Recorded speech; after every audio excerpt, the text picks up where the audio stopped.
Evangelho de Mateus, capítulo de número 14.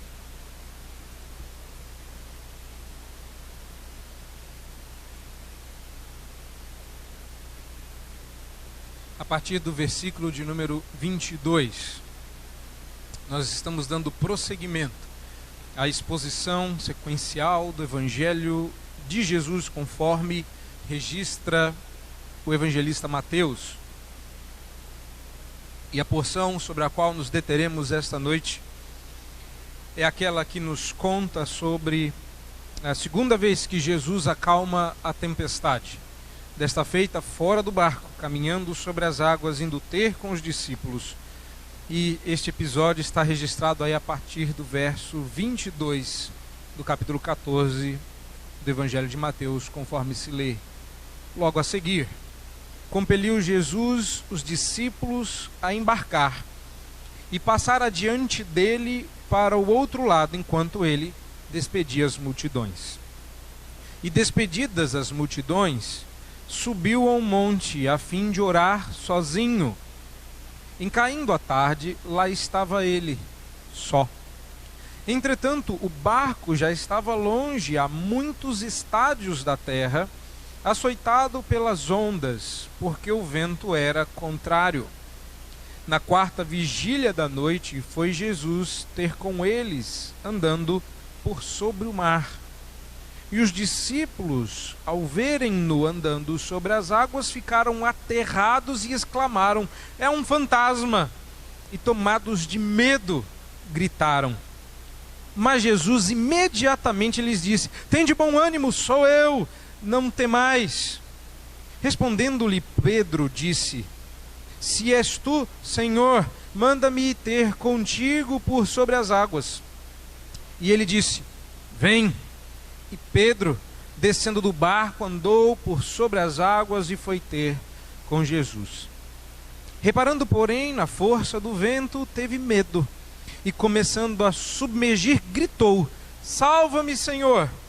E prontamente Jesus, estendendo a mão, tomou-o e lhe disse: "Homem de pequena fé, por que duvidaste?" Subindo ambos para o barco, cessou o vento. E os que estavam no barco o adoraram, dizendo: "Verdadeiramente és Filho de Deus." Vamos orar mais uma vez. Tem misericórdia de nós, ó Deus, e fala-nos através desse texto. Dá-nos coração receptivo e cheio de esperança para querer nas verdades que este texto revela acerca de teu Filho, nosso Senhor Jesus Cristo. E aumenta-nos a fé, para que tenhamos fé igual a de Pedro e não desviemos o foco de nossa fé como Pedro. Ajuda-nos, ó Deus, a humildemente receber a Tua palavra nesta noite, no nome de Jesus. Amém.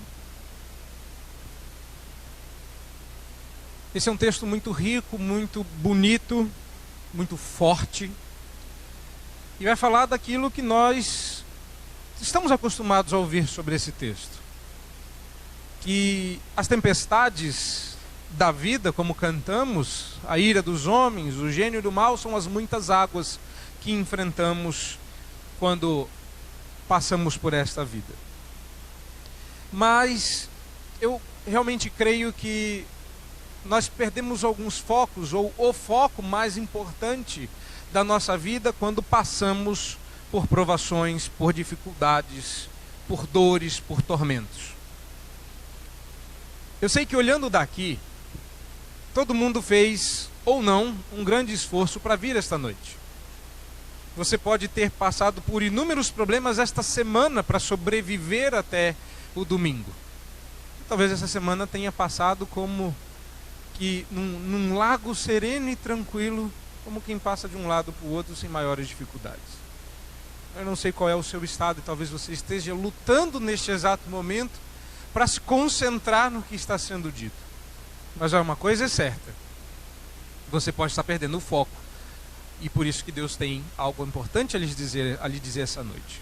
Por que eu estou dizendo isso?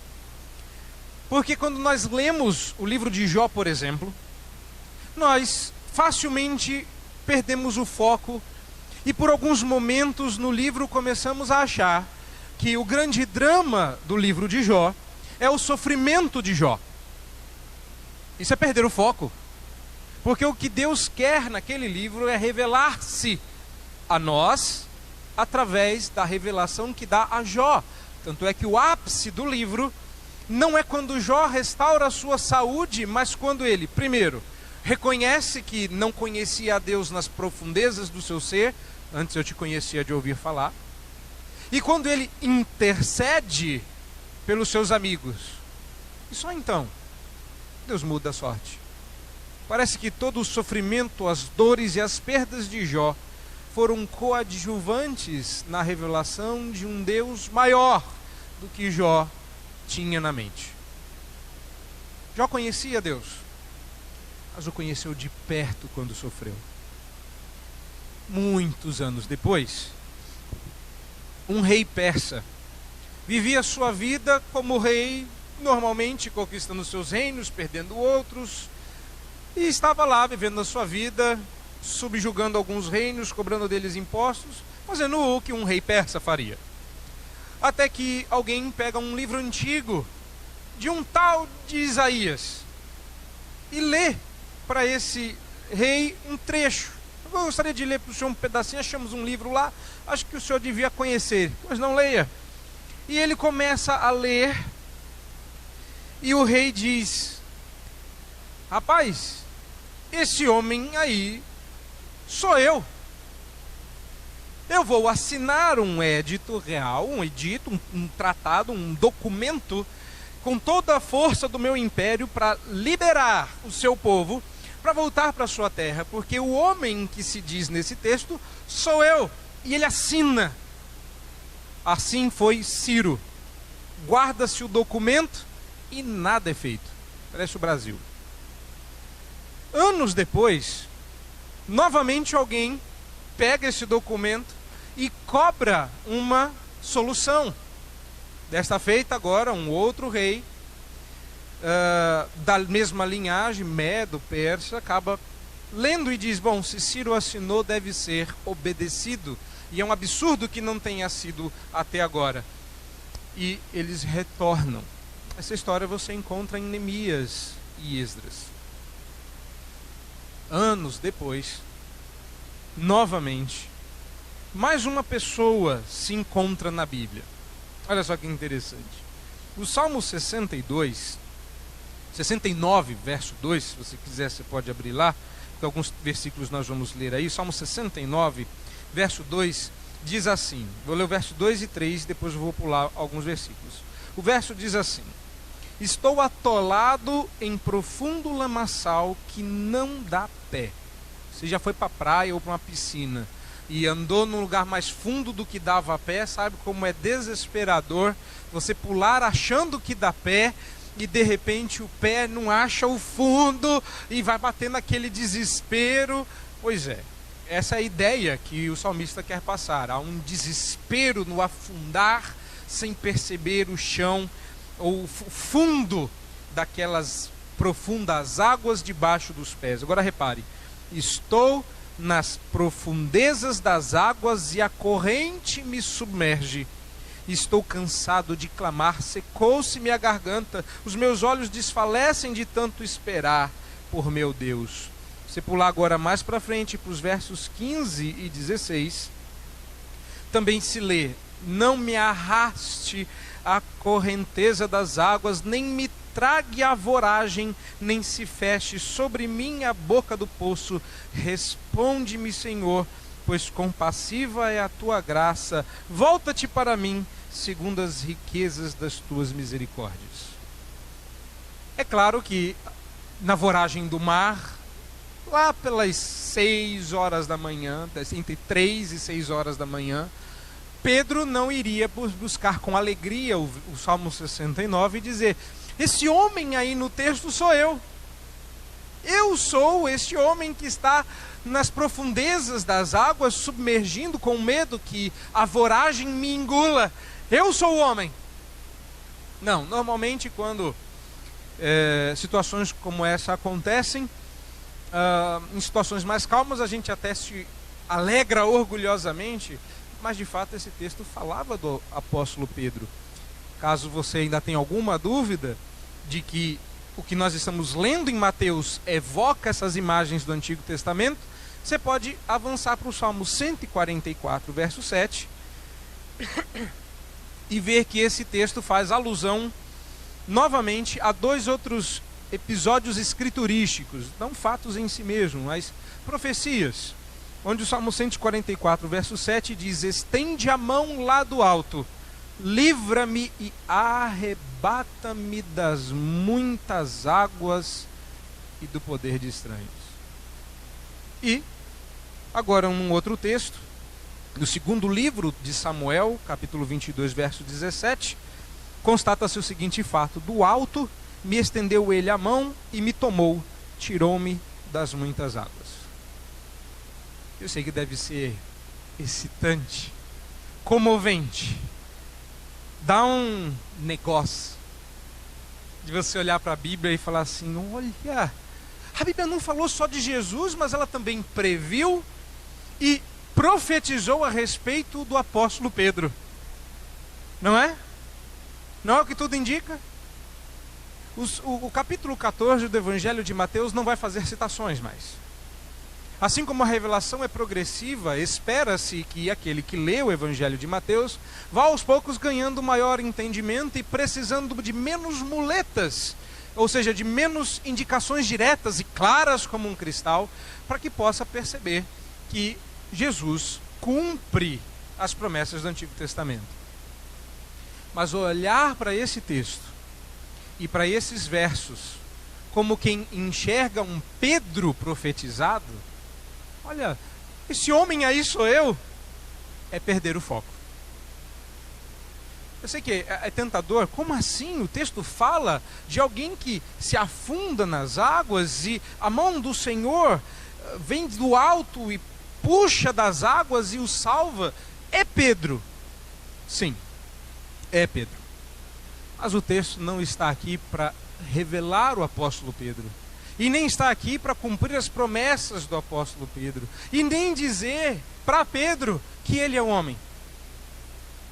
Mas para dizer para Pedro, para você, para todos quantos ouvirem, que nossa vida serve a um propósito maior. Deus não te salvou, nem te levará para o céu, simplesmente para que você goze das delícias do céu. É normal que nós respondamos à pergunta: por que Deus enviou o seu Filho ao mundo, com a resposta: para me salvar. Mas não foi. Aliás, te salvar cumpre um propósito maior. Sua vida serve para revelar Cristo. Sua vida serve para revelar Cristo. E quando a sua vida não faz isso, quando os episódios da sua vida, quando as tribulações da sua vida, quando as dores da sua vida e quando as tempestades da sua vida não revelam o Redentor, você passou pelo sofrimento à toa. E é por isso que você se sente tão sem propósito, tão sem sentido, tão sem graça. Porque no final das contas, quem dá sentido à sua existência é Jesus. De modo que, se a sua vida não revela Cristo, ela é inútil. Quem gostaria de viver uma vida inútil, levante a sua mão. Bom, já que ninguém gostaria de viver uma vida inútil e todos aqui querem ter um propósito na vida, eu convido você a olhar esse texto pelo prisma correto. A ver nesse texto como as tempestades que passamos revelam o Cristo que cremos. Por isso não feche a sua Bíblia, mantenha ela aberta aí, porque nós vamos andar em 3 passos nesse texto e ver como as tempestades revelam o Cristo que cremos. Nós vamos ver aí logo no começo Mateus montando um quadro, montando uma cena O que está acontecendo é que logo após, e esse logo após você precisa olhar para trás e ver que o logo após aí é o que aconteceu depois do milagre da multiplicação dos pães e dos peixes. Agora, o texto que nós estamos lendo tem estreitíssima conexão e ligação com o texto anterior. Estamos altamente dependentes do texto anterior. Então, se você já achava que sobre os seus ombros repousava grande fardo, eu estou colocando mais umas 3 ou 4 bagagens. Ou seja, o nosso entendimento do texto de hoje depende muito do que você viu no domingo passado. Então, olhe lá, que o que de principal precisava ser dito, louvado seja Deus, o foi. O que era? Era o fato de que os discípulos não entenderam o que Jesus disse naquele momento. Nessas duas ocasiões, temos a repetição. Na verdade, é meio estranho isso aqui, porque Jesus vai multiplicar pães e peixes 2 vezes, mas vai acalmar o mar 2 vezes também. Então ele acalmou o mar, lá no capítulo 8, lembram? Em que ele no barco foi acordado, e então ele... E aí ele dá uma ordem, o mar lhe obedece. E a ideia era que eles ficassem calmos, mas eles ficaram meio barata tonta, meio desesperados. E aí eles ficaram se perguntando que trem é esse que até o vento e o mar lhe obedecem. Perderam o foco. Ficaram tão maravilhados com o milagre que esqueceram que o milagre revelava. Mas Jesus já esperava que eles tivessem entendido. Claro que ele sabia que não. Mas era para mostrar para eles que já estava na hora deles começarem a entender. E então eles começam a ficar meio desesperados. Eles vão ficar totalmente desesperados no episódio no barco. E então eles vêm para Jesus e falam: esse povo está com fome. Despede-os. Manda-os embora, porque senão não vai ter como comprar comida. E a resposta intrigante de Jesus, no verso 16, é: não precisam retirar-se, dai-lhes vós mesmos de comer. E o que nós temos é uma resposta lá Nicodemos, no capítulo 3 de João. Ou seja, como? Nós? Vamos juntar aqui, vamos ver o que tem aí. Vamos lá, junta aí. Tira um pão, tira um peixe, o que a gente tem? Nós temos 5 pães, 2 peixes, e estamos olhando para uma multidão aí de 5.000 homens, acompanhado de suas esposas e filhos. Claro, eu e você falaríamos em cor, a gente ia dar a mão e ia dizer: o senhor está de brincadeira. A gente dá ao Senhor de comer. A gente? Jesus, eu fico imaginando a cena, batendo na testa. Já era hora de vocês saberem. Traz aqui o pão, traz aqui o peixe.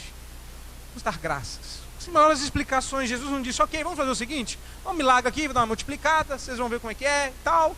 Não. Ele traga o que tem. Vem comigo, vê, me imita, que aprende como é que é. Jesus dá graças, distribui o pão, distribui o peixe.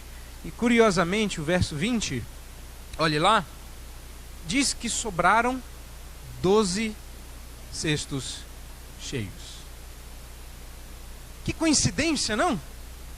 Mas que coincidência, 12 cestos cheios para 12 discípulos incrédulos. Um cesto cheio para cada incrédulo que acompanhava. Mas que coincidência, que número mais sem propósito, não? Podia ter sido 13, podia ter sido 11, podia ter sido 10. Mas num alinhamento cósmico dos planetas. Vocês estão entendendo a minha ironia? Nada do que eu estou falando aqui é verdade. Dessa parte de ironia de que, nossa, que coincidência. Não. 12 cestos cheios para 12 discípulos vazios. Eles não entenderam. Mas eu vou adiantar a vocês. Vá para o texto de hoje. Pedro vai entender o que aconteceu na praia. Pedro vai entender o que aconteceu na praia. E a beleza está toda aí. Acompanhe a exposição do texto. Mateus está montando o clima. Então, logo depois que aconteceu isso, Jesus compeliu, Jesus forçou os discípulos a embarcar. Ou seja, Jesus agora não vai mais tolerar mudanças no plano. Ele é um texto bastante rígido aqui, cheio de verbos fortes. Jesus diz: agora está ok, está todo mundo de barriga cheia, vocês para o barco, vocês vão embora, deixa comigo, eu vou despedir um por um aqui. Então, vocês peguem o barco, passem adiante e me esperem do outro lado. Então, se você comparar esse texto com as outras narrativas, você vai ver algumas coisas que parecem meio estranhas, como um evangelho dizendo que Jesus mandou eles esperarem em Betsaida, mas o barquinho está voltando para Cafarnaum. Então o que está acontecendo? Jesus combinou com eles de que eles atravessassem o mar da Galileia e esperassem em Betsaida. Eu vou orar. E que eles raciocinaram: nós vamos andar até Betsaida, Jesus vai orar no monte, vai dar a volta no lago e nos espera no fim do dia. Mas não foi o que aconteceu. O dia acabou, não é isso que diz? Caindo a tarde, ele ainda estava só orando, e passou-se o tempo, e Jesus não apareceu em Betsaida. O que os discípulos fizeram? Deram a volta e voltavam para Cafarnaum, e no meio do lago, eles começaram a ter dificuldades por causa dos ventos. Eu estou dizendo lago, é porque o Mar da Galileia, ou o Lago de Genezaré, por mais que seja um lago, tinha essa característica por causa da formação das montanhas, os ventos passando por ali provocavam verdadeiras tempestades. Então parecia mesmo um mar, parecia mesmo uma coisa de alto mar. Então eles estavam bem no meio. Então essas contas que você deve fazer, não se prendendo aí a quantos estádios, 25, quantos quilômetros, simplificando, eles estavam no meio do lago. A ideia, tanto no Evangelho de Mateus, que não dá muita atenção para isso, você pode conferir o verso 24, ou os outros evangelistas que dão tanta atenção que chegam a dar a medida da distância da Terra. O objetivo é deixar claro que não havia um caminho das pedras, porque essa é uma expressão liberal, essa não é uma expressão de fé, de que Jesus estava, na verdade, andando por um caminho que tinha pedras e que ele caminhava por sobre as pedras, e então Pedro diz: vem comigo. Ele fala: só seguir aqui, ó. E Pedro dá uma escorregada, não enxerga as pedras e cai. Essa explicação liberal, não cristã desse texto. Então essa ideia de ensina o caminho das pedras é uma tentativa de desmistificar, de acabar, de destruir o texto que você tem na sua frente. Mateus continua montando a cena. E aí vem as lições. Então repare que Mateus tem esse costume de preparar a cena e depois lançar a mensagem. E agora ele se despedia das multidões. Os discípulos foram enviados para o outro lado. Parece que Jesus havia premeditado que isso acontecesse, que eles perdessem a paciência. Já caiu o dia, se Jesus não apareceu em Betsaida, então ele provavelmente voltou para casa, em Cafarnaum. Vamos voltar para Cafarnaum para ver se Jesus voltou para casa, e no meio do caminho eles se encontram com Jesus. No verso 23, despedidas as multidões, vemos Jesus orando, e isso nós vamos usar mais para frente. Mas Jesus está orando sozinho, cumprindo aquilo que ele mesmo ensinou no Sermão do Monte. Então lá estava ele em um monte, orando sozinho. E por mais que a gente possa tirar aqui grandes lições da oração, não é o poder da oração que está sendo colocado, mas o poder do próprio Cristo. Montada a cena, começa-se o drama. Essa é a cena, simplesmente. Jesus está no monte orando, o dia está acabando, o povo está indo embora para casa, os discípulos estão de barco indo para o outro lado, e essa é a cena. Entretanto, a gente pode ouvir aquela musiquinha de filme já no fundo, como que o drama começa a crescer. O barco já estava longe, a muitos estádios da terra. Diz o texto, tradução aí na sua Bíblia, era açoitado pelas ondas porque o vento era contrário. Ou seja, o vento estava empurrando eles para Betsaida e eles estavam voltando para Cafarnaum. Precisava fazer isso, eles não moravam lá e estavam voltando. Mas olha que interessante, o açoite aí é uma palavra bastante dura. É como se Mateus estivesse dizendo que o barco estava sendo torturado pelas ondas. Não foi tempestade pequena. Não é que o barco deu uma tremida e opa, rolou um medo aqui, hein? Não. O que Mateus quer que fique bem claro na mente de quem lê é que a tempestade era terrível. O barco estava sendo torturado. Era algo assim aterrador. E no verso 25, para terminar a montagem do drama, na quarta vigília da noite, Jesus foi ter com eles andando sobre o mar. Ok? Está montado o drama, agora nós vamos para os diálogos. Porque essa é a ideia. Deixar bem claro, mas absolutamente claro, que o que você vai ouvir é bem estranho. É sobrenatural. Não havia qualquer chance de naturalmente sair dessa situação. Na quarta vigília da noite, essa é uma medida grega, curiosamente usada aqui por Mateus, que prefere usar linguajar judeu, ou seja, entre 3 e 6 da manhã, então ainda estava escuro, Jesus aparece. Aí Mateus vai contar como isso aconteceu. Eles estavam lá, uma cena está montada, você já tem isso em mente. E Mateus diz, então Jesus foi lá para conversar com eles. Jesus foi lá para ver como eles estavam. Jesus foi lá porque a situação estava difícil. E Jesus nunca chega atrasado. Então ele vai lá e vai ter com os discípulos. E ele aparece assim, andando sobre o mar. Só que nós imaginamos aquela cena em que o mar está liso, não é? Reto. E Jesus vai andando calmamente sobre as águas. Mas essa não é a ideia. A ideia é que o mar está revoltíssimo. Ondas gigantes aparecem. E entre uma onda e outra, um vulto aparece ao longe, naquela escuridão, no meio do mar, andando e vindo na sua direção. O que você faz? Bom, eu faria o mesmo que os discípulos. Finalzinho do verso 26. Eu nem me daria ao luxo de explicar. Eu passaria para a última parte. Mas gritaria como uma mulher. Desesperado. Estou no barco, no meio do mar, lutando para sobreviver. De repente vem um homem andando sobre as águas. A fralda enche, a boca grita. Mas não ia ter jeito. E foi exatamente quem conseguiu falar, falou: fantasma, corre que fria. E aquele desespero, diz as Escrituras, que eles ficaram aterrados.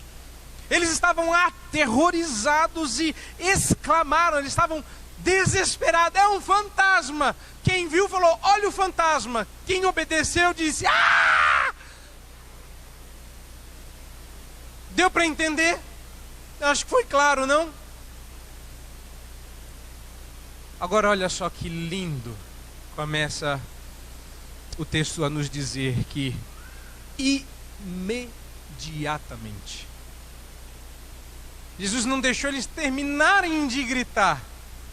À distância, ainda sem ser perceptível a sua fisionomia, Jesus vai se aproximando e começa a ouvir a gritaria no barco. Ah! E Jesus grita lá. Repare, imediatamente. No verso 27. E as poucas palavras. Jesus diz pouquíssimas palavras. Na verdade, 4 palavras aí, tá? Primeira palavra é: tem de bom ânimo, que no grego é uma palavra só. Sou eu. Mais 2 palavrinhas pequenas. Não temas. Dá para aglutinar aí 4, 5 palavras, mas foram 3 momentos bem claros. À medida que eles gritavam, Jesus gritou: coragem. Veja, tem de bom ânimo não é. Tem de bom ânimo. Vocês estão desesperados achando que é um fantasma, e o fantasma grita, tem de bom ânimo. Não. Jesus grita, coragem, não temam. Gente, presta atenção. Depois, ele usa uma expressão que na nossa Bíblia está traduzida como sou eu. Mas no original grego, repetindo aquilo que você vê lá no hebraico, ele diz ego. Eu não sei grego, pastor, sabe sim.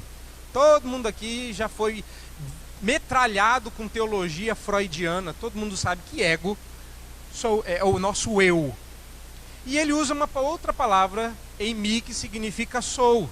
Então, literalmente, Jesus não disse sou eu, do tipo me reconheçam, mas Jesus diz a mesma coisa de uma maneira altamente teológica, e em grego isso faz todo sentido. Então, graças ao Senhor, ele escolheu o grego para se revelar e não o português.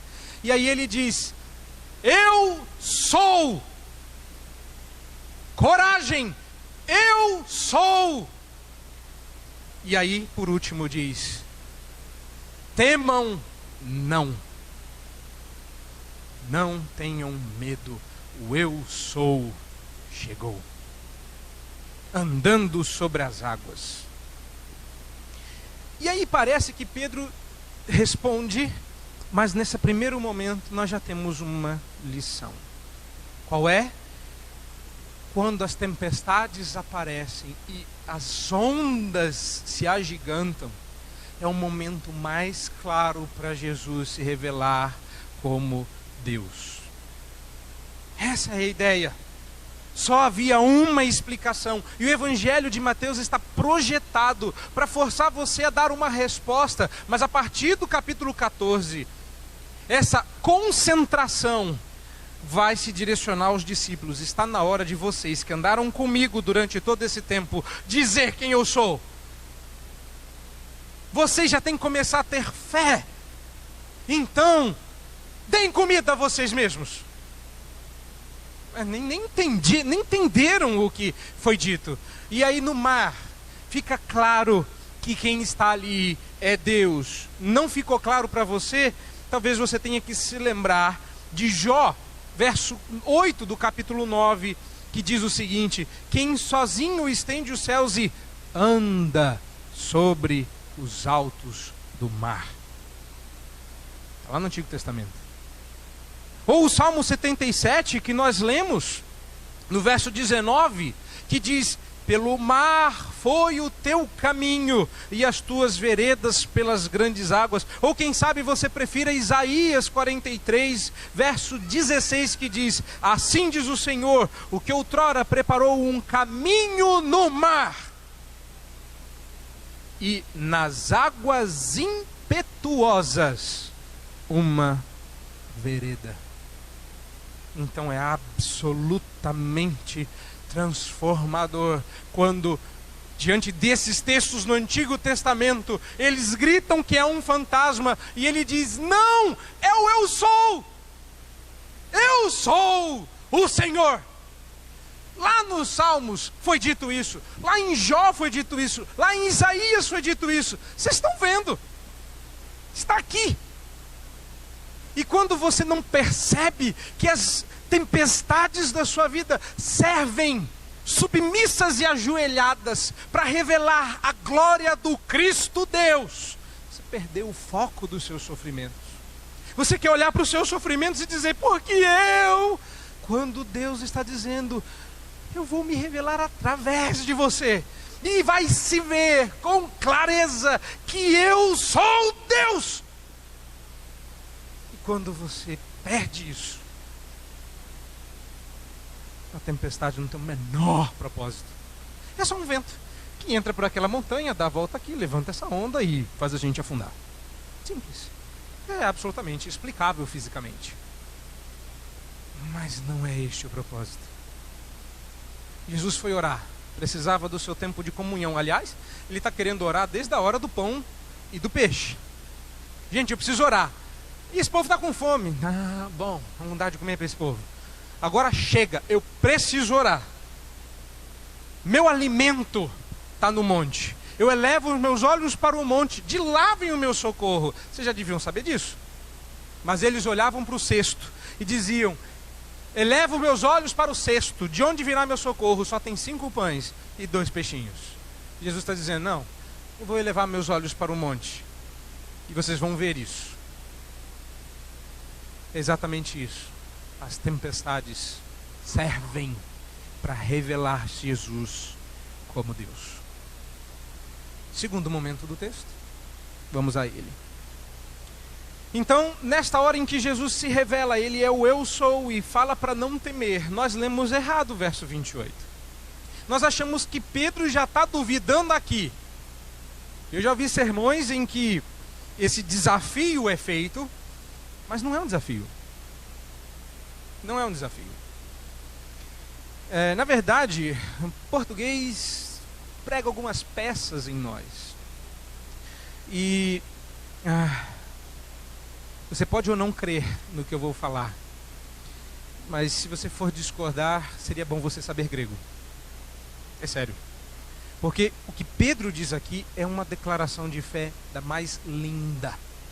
E a partir daqui o texto começa a ficar emocionante, literalmente. Respondendo-lhe, Pedro disse, me permita ler como está no original: Senhor, uma vez que és tu, ordena que eu vá ter contigo por sobre as águas. Repare que Pedro não está duvidando de Jesus. Porque no original ele não começa dizendo: se você é quem diz ser, Senhor. Porque Pedro não chamaria o fantasma de Senhor. Este é um nome que os discípulos vêm devotando a Jesus. Mas Pedro começa reconhecendo a voz do Senhor como uma ovelha e diz: Senhor!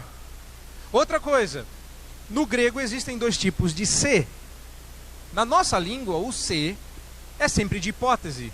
Se você for, se tu és. Mas no original existe aquele se que dá certeza do que é.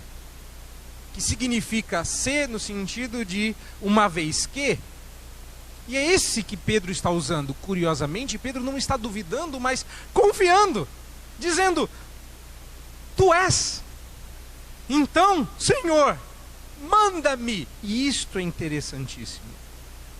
Isto é interessantíssimo. Nós não temos como saber o porquê de Pedro ter pedido a Jesus que o ordenasse que ele fosse até o Senhor sobre as águas. Mas uma coisa nós podemos ver: as prioridades de Pedro estavam certas. Pedro não era um neopentecostal. Pedro não disse: eu ordeno. Ele disse: não, Senhor, me manda. Manda-me em mim. É o que Pedro está dizendo. Ele não está dizendo: Senhor, eu, em nome de Jesus. Não, Senhor, eu sei que o Senhor é. Me dá uma ordem de andar. Veja a submissão de Pedro. Veja a declaração de fé de Pedro. E veja como Mateus é um gênio. Porque esse verbo apareceu 2 vezes nesse texto. E é um verbo extremamente forte, presente aí no verso 9 e no verso 19. Olha aí, as prioridades de Pedro certinhas. No verso 9, esse mesmo verbo aparece com Herodes dando uma ordem. Olha lá, determinou que dessem a cabeça de João Batista. No verso 19, Jesus dá uma ordem para que a multidão se assente. E o verbo aparece aí traduzido por e tendo mandado. Mas agora, Pedro, olha só que interessante. Pedro não é quem usa o verbo. Pedro pede que Jesus o use. Pedro sabe que o único que pode dar uma ordem a alguém é o Senhor. E lindamente Pedro diz: me dá a ordem. Manda, Senhor, porque ele sabe que só o Senhor é Senhor sobre os ventos e o mar. Então Pedro agora aprendeu a lição. Não entendeu? Pedro aprendeu a lição. Vamos deixar isso mais claro. Estou no barco. Aparece o fantasma. Eu grito. O fantasma diz: eu sou. Pedro entendeu. Esse homem está andando sobre as águas. Lá na terra, ele me deu uma ordem: dê você o alimento. Eu não obedeci a ordem. Eu joguei a bola de volta. Não tem como obedecer uma ordem, Senhor. Ela é impossível. Só existem 5 pães, 2 peixes. Te obedecer é impossível. Jesus disse: não, não é. Bastava você me obedecer. Bastava que eu desse uma ordem e você obedecesse, independente das circunstâncias, e a coisa aconteceria. Então Pedro entendeu e disse: já sei, é impossível que um homem ande sobre as águas, mas se o Senhor der a ordem, se o Senhor mandar, eu vou conseguir. O Senhor me deu uma ordem e eu desobedeci. Meu Deus, como eu deixei passar? Eu quero fazer parte do milagre. Eu quero participar da coisa, da ordem, Senhor. E sabe o que Jesus fez? Não convidou. Olha o verso 29. Jesus mandou: vem. Jesus não pede por favor. Jesus não está na porta esperando você abrir. Jesus quer que você faça como Pedro: manda, eu vou obedecer. E se o Senhor mandar eu fazer o impossível, eu só preciso de uma coisa. Aí você me pergunta: de fé? De poder? De força? De coragem? Não. De que Ele mande. Só isso. Parece eu. Comecei a treinar. Eu voltei para a academia. E voltei a treinar arte marcial. E eu tentei impressionar o meu professor. Ele perguntou: o que é arte marcial para você? Aí eu comecei a filosofar. É destreza, agilidade, força, eficácia, poder, velocidade, coragem, resistência. Ele falou: não, é alavanca. É de tudo, né? É simples, uma alavanquinha aqui e tal, resolveu. É tão simples, né? O que precisa para eu andar sobre as águas? Muita fé, precisa de coragem. Não, manda.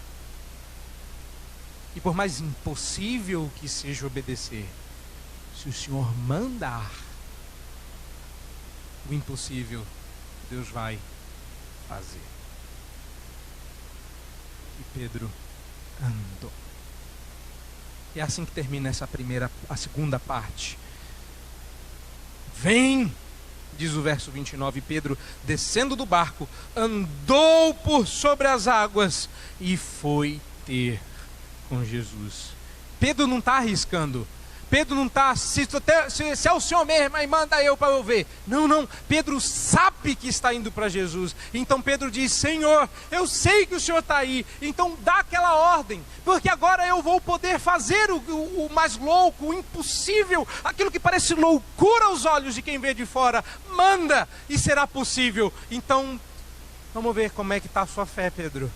Vem! E Pedro pisa na água e vai até Jesus. Normalmente a gente quer pular para o próximo ponto e dizer: mas falhou, e ele caiu da fé. Não. Lá em João, Evangelho de João, no capítulo 1, verso 18, Jesus já havia adiantado. É isso que a gente perde. Jesus já havia adiantado quando chamou Cefas: também eu te digo que tu és Pedro. Não, isso é mais para frente. É João 1,42. Deixa eu abrir aqui manualmente. João 1,42, onde se diz assim: e levou, olhando Jesus para ele, o final do 41 é o 42, então vá lá no 42, olhando Jesus para Cefas, para Pedro, disse: tu és Simão, o filho de João, tu serás chamado Pedro. Reparou? Tu serás chamado Pedro. Simão, vem. Maravilha. Aí Jesus louva a Deus e diz: Simão, filho de João, você ainda vai ser chamado Pedro. E repare que a partir de agora, no verso 14, Pedro vai ser o porta-voz dos discípulos. Ele vai aparecer proeminentemente no Evangelho de Mateus como personagem que vai à frente dos discípulos. Ele é a primeira pessoa que tem o entendimento. E ele é o primeiro que faz a pública profissão de fé. Ele é o primeiro que dá o passo para fora do barco. Então, quando todo mundo, inclusive você, recrimina Pedro por ele ter afundado, saiba que você é o covarde que ficou no barco e que não saiu. E quando você recrimina quem dá o passo de fé e zomba da sua fraqueza, saiba que Pedro foi o único que teve coragem de dizer que crê. Não de encarar a onda, porque a onda ele não teve coragem não. Quando ele olhou para ela, ele afundou. Mas por fé e pela sua característica, ele diz: eu sei quem o Senhor é. Manda. Eu estou disposto a obedecer. E ele foi sozinho em direção a Jesus. Jesus tem como prover o poder para os seus seguidores, fazer milagres. E essa já era a hora dos discípulos saberem disso. Mas Pedro foi o primeiro a entender. Pedro respondeu andando sobre as águas. Era exatamente o que Jesus queria. Não aqui. Lá no pão. Era isso que Jesus queria. Dar você de comer. Eu? Eu não. Manda que eu venha. Aí, Pedro. E é isso. Você tem que esperar que eu mande para obedecer. Fantástico, Pedro. Vem. E o que Pedro fez? Foi. E o que aconteceu? Impossível. O impossível aconteceu. Ai, quantas vezes a gente espera o impossível acontecer antes de crer? Quando o impossível vem, quando a gente crê. Porque nesse segundo momento, Pedro demonstra a fé correta. Pequena, mas correta. Não importa o tamanho da fé. Importa o objeto da fé. E é por isso que nós vamos para o terceiro e o mais fantástico de todos os momentos. Verso 30 ao final. Pedro saiu. Pedro andava sobre as águas, caminhava na direção de Jesus e ele já estava bem próximo. Quando de repente ele começou a olhar para o lado. E o verso 30 diz que reparando porém na força do vento, teve medo. E começando a submergir, gritou: salva-me, Senhor. A gente zomba de Pedro. Ah, como a gente é ridículo na nossa fé. E diz: Pedro não podia ter olhado em volta. Pedro isso, Pedro aquilo. Mas Pedro é igualzinho a eu e você. Pedro vacilou. Pedro olhou para o vento. Ele já tinha encarado o mar. O mar parecia numa boa, mas quando o vento começou a bater contrário, ele falou: agora eu vou morrer. E quando ele começou a submergir, ele olhou para Jesus e disse: salva-me, Senhor. Salva-me, Senhor. Sabe o que está acontecendo? Pedro está fazendo o que o Salmo 144, verso 7 diz: estende a mão lá do alto, livra-me e arrebata-me das muitas águas e do poder de estranhos. Pedro podia não ter a menor consciência de que ele era o protagonista do Salmo 144, verso 7, mas ele olhou e pediu ajuda para a pessoa certa. A fé de Pedro falhou. Não. A fé de Pedro era inadequada. A fé que Pedro tinha era estranha, ainda não estava claro na cabeça de Pedro quem Jesus era, mas ele cria de alguma forma que ele era o único que poderia salvá-lo. Então o que importa não é se a sua fé teologicamente é mais pura, ou se ela é grande e robusta, ou se a gente vai apelar para o irmão ou para a irmã que tem oração da fé poderosa, mas o que importa é que no momento da angústia, no momento que você começa a afundar e a sua fé falha, é que você pode olhar para o seu Redentor, miseravelmente falhando na fé, e dizer: Senhor, me salva, e Ele vai estender a mão e vai te pegar, porque olha o texto, que prontamente Jesus estende a mão. Ele vai levantar Pedro e vai dizer: falta de fé. Mas ele pegou Pedro na mão. E diz o verso 30, que Jesus não apenas pegou Pedro e pôs de volta na água, mas a ideia é que quem subiu os dois no barco foi Jesus. É Jesus quem pega Pedro da água e põe dentro do barco. Jesus não ajuda, Jesus resolve.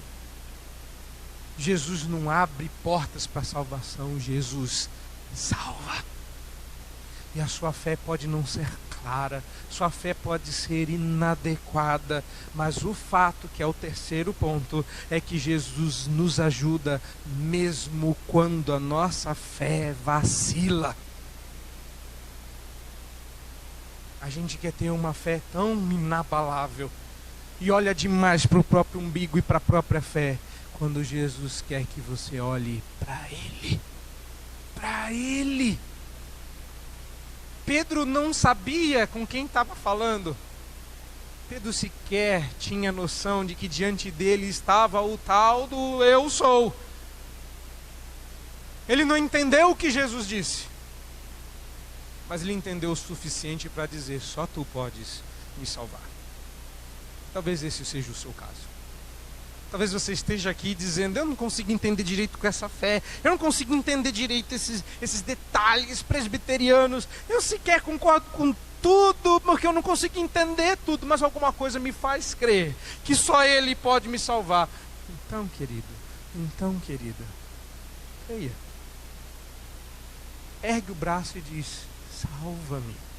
E sabe o que vai acontecer hoje? Prontamente Jesus estenderá a sua mão e vai lhe pegar. Jesus lhe salvará. E estamos aqui vendo novamente como os propósitos deste evangelho se alinham nesse texto. O que se espera é que você clame a Jesus, busque, creia nele, ouça Ele, recorra a Ele, mesmo quando a sua fé vacila. Porque no final das contas, tudo o que Pedro e os seus amigos passaram no barco, provaram que Jesus é Deus, que Jesus vem ao nosso encontro, ordena e soberanamente nos governa, que a fé nele é capaz de milagres, mesmo quando vacilantes nós recorremos a Ele. Reparou? É tudo sobre Ele, não é sobre você. Quando você passa por tribulação, o assunto não é você. O assunto sequer é a sua falta de fé. Quando você passa por tribulações, o assunto é Jesus. E se você crê nele como Deus, ele é só um nazareno com poderes estranhos. Quem é Jesus? Que coisa maravilhosa é saber que prontamente Jesus nos atenderá quando clamarmos a Ele, mesmo sem entender tudo sobre Ele. Existe um homem bem assim, que virou para o lado e disse: esse homem é inocente. E Jesus disse: você não entendeu muita coisa sobre mim, mas uma coisa é certa: ao clamar a mim, eu te salvarei. Hoje mesmo nos encontraremos no paraíso. Você vai deixar para tomar essa decisão quando você entender tudo sobre Cristo? Não faça isso. Você não precisa entender tudo sobre Ele. Se você sobreviver até o domingo que vem, nós vamos continuar aprendendo sobre Cristo. E que bom que isto será. Nossa fé crescerá, será mais robusta e poderemos, como Pedro à frente vai dizer, tu és o Cristo. Mas pastor, eles não disseram isso no final do texto? Quando eles entraram no barco, eles não adoraram a Jesus? Olhe lá. Primeiro que nós já dissemos isso, só vou repetir, que o verbo adorar em Mateus nem sempre significa prestar culto, mas simplesmente se prostrar, como fizeram os reis magos. Eles não adoraram, prestaram culto e reconheceram a divindade do menino Jesus, mas eles se prostraram. E foi isso que os discípulos fizeram no barco. Eles se prostraram e reconheceram que ele era o Messias. Mas ainda não estava claro que o Messias era Deus. Eles só disseram, só existe uma pessoa capaz de fazer isso, e essa pessoa é o Filho de Deus. Ou seja, usaram um título messiânico. Claro, talvez você escolha crer aqui que o verniz positivo que Mateus dá à situação leva você a crer que eles entenderam. Mas eles não entenderam. No capítulo 15, no capítulo 16, Jesus vai voltar ao tema. Qual tema? O tema da multiplicação dos pães. E novamente Jesus irá perguntar por que é que vocês ainda não entenderam.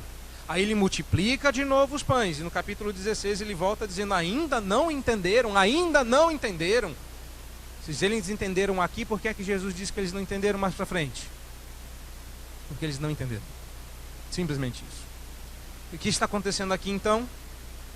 Jesus está apenas deixando com que a fé deles cresça em conhecimento, ainda inadequada. Mas no final, e encerrando, o que aprendemos é que não é o tamanho ou a intensidade da nossa fé que realmente importa. E por mais que sejamos exortados pelo próprio Jesus, olha aí, tanto do verso 31 quanto no verso 32, porque logo em seguida Jesus cessa o vento, causador da tempestade.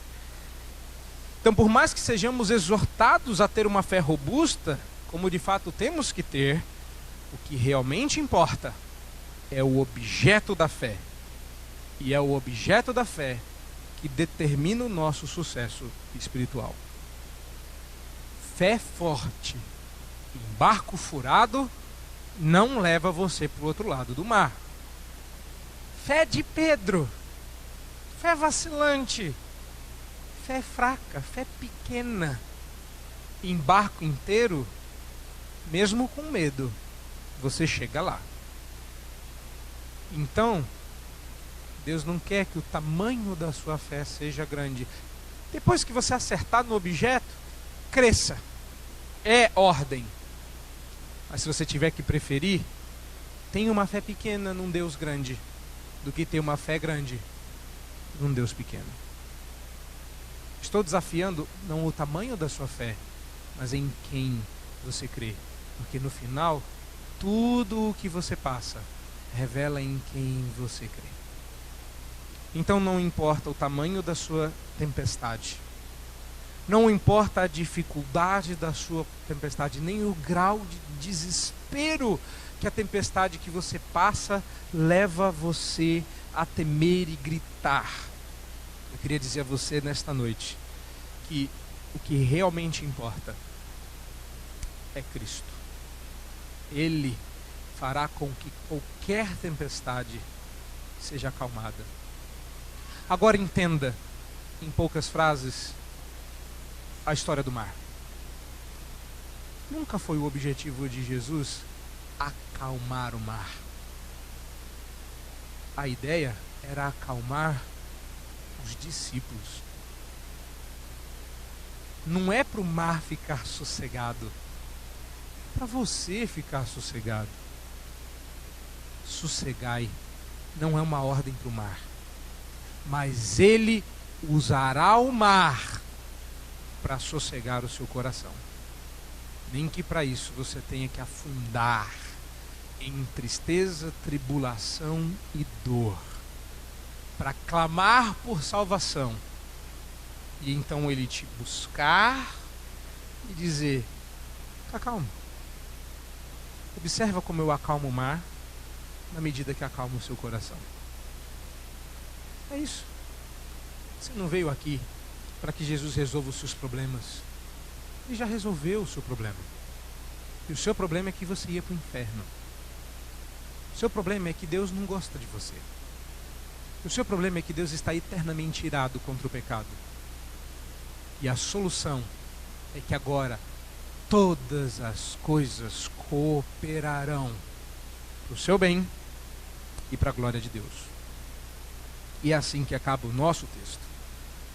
Então, Pedro é um modelo de discípulo como nós, que eventualmente falharemos. Ele é aí uma figura totalmente humana, lutando no seu crescimento e na conformidade da sua fé e da sua personalidade em Cristo, como nós. Então, ao invés de você olhar para Pedro e não desejar falhar como Pedro, eu te recomendo outra coisa: seja igualzinho a Pedro nesse texto. Saia, obedeça, custe o que custar, em fé, confiança. E mesmo se depois você falhar, saiba que Deus estará lá para te proteger, para te segurar, para te salvar. Vá. Não precisa que as condições sejam boas para obedecer a Deus, você só precisa que Ele mande. Então, vá. Quando Deus te der uma ordem e dizer para você obedecê-lo, não diga que é impossível.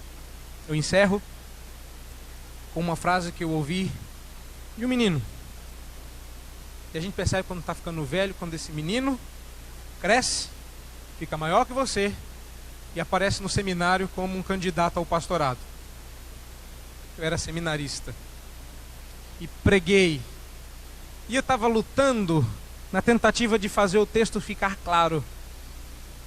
Saí meio frustrado. E aquele menininho pegou na minha mão e disse: só precisava o senhor ter dito uma coisa. Eu disse: o que foi? Não mostre para Deus o tamanho do seu problema. Mostre o tamanho do seu Deus para o seu problema. Isso resolveria o seu sermão. Entendi. É exatamente isso. Olha para o lado e vê o tamanho das ondas. Olha para Jesus e veja o tamanho do seu Deus. Deus nos abençoe em Cristo.